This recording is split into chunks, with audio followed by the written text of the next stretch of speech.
వాటిల్లు. Welcome to సంతోషం TV. Saluru పట్టణంలో మట్టి మాఫియా దోపిడీ.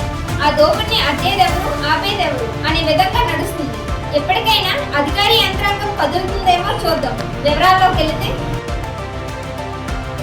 అర్ధరాత్రి దాటిన తర్వాత మట్టి దోపిడీ గ్యాంగ్ దందా.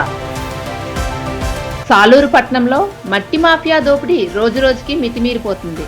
ఇంత జరుగుతున్నా రెవెన్యూ, మైనింగ్, పోలీస్ డిపార్ట్మెంట్ అధికారులు దీనిపై యాక్షన్ లేకపోవడంపై పలు అనుమానాలు తలెత్తుతున్నాయి. అలాగే ప్రభుత్వ ఆదాయాన్ని ఈ ముఠా కొల్లగొడుతున్న వారిపై ఎటువంటి చర్యలు తీసుకోకపోవడంతో ఎంతటికి అమ్ముడుపోయారని ఆరోపణలు కూడా వినిపిస్తున్నాయి.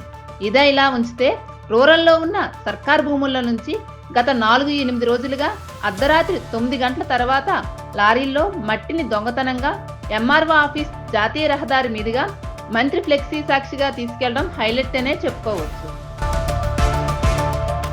అలాగే గుట్టుగా సాగుతున్న మట్టి మాఫియా గ్యాంగ్ దోపిడీ ఫొటోస్ ఇంకా వీడియోస్ సాలూరులో పలు చరవాణి గ్రూపుల్లో హల్చల్ చేస్తున్న ఆఫీసర్స్ ఇంతవరకు యాక్షన్లోకి దిగకపోవడం ఇంకా పెద్ద హైలైట్.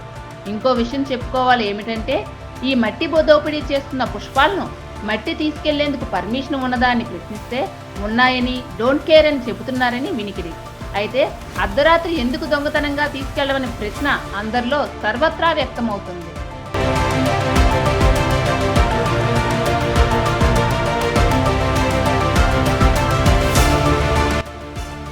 విలేజ్ల్లో గవర్నమెంట్కు సంబంధించిన చెరువు పోరంబోకు, అలాగే గెడ్డ పోరంబోకు నుండి మట్టిని అక్రమంగా తరలించడం నేరమని తహసీల్దార్ నీలకంఠరావుకు మట్టి దోపిడీ గ్యాంగ్ను హెచ్చరించారు.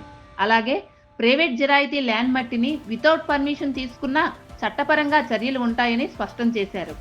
ఎవరికి ఇంతవరకు ఎటువంటి పర్మిషన్ ఇవ్వలేదని, అర్ధరాత్రి మట్టి లోడు తీసుకువెళ్లే లారీలపై చర్యలు తీసుకోవాలని టౌన్ పోలీస్ వారికి ఇన్ఫర్మేషన్ ఇచ్చామని విలేకరులు అడిగిన ప్రశ్నకు గురువారం ఉదయం క్లారిటీ ఇచ్చారు.